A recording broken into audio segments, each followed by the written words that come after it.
আজকের এই পরিবর্তিত পরিস্থিতিতে আমরা লক্ষ্য করলাম যে মানুষ যত উৎসাহ উদ্দীপনা নিয়ে শহীদ মিনারে এসেছে, গত প্রায় 16 বছর পর্যন্ত অভিজ্ঞতা ছিল ভিন্ন রকমের।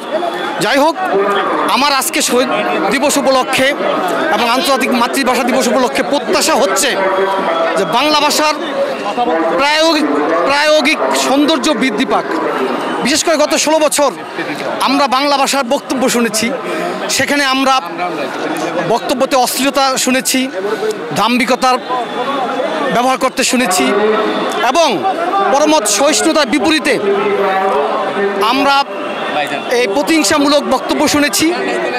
যাই হোক, আমি চাই বাংলা ভাষা শিল্প, সাহিত্য, কবিতায়, ছন্দে আরও ঋদ্ধ হোক এবং দ্বিতীয় চাওয়া হচ্ছে যে বাংলা ভাষাভাষী লোকের সংখ্যা পৃথিবীতে এখন সম্ভবত 28 কোটি।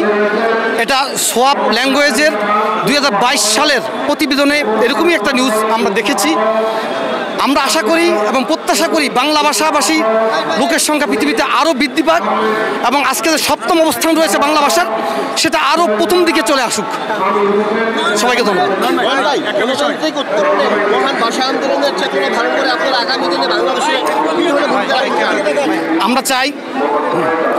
আমরা চাই বাংলাদেশে যে আকাঙ্ক্ষাকে ধারণ করে জুলাই বিপ্লব সংগঠিত হয়েছে, আগামী দিনে স্বল্প সময়ের ব্যবধানে একটি স্বচ্ছ গ্রহণযোগ্য নির্বাচনের মাধ্যমে জনবান্ধব সরকার প্রতিষ্ঠিত হোক এবং মানুষের সব ধরনের আকাঙ্ক্ষা, যেগুলো ন্যায্য দাবি, সেগুলো বাস্তবায়িত।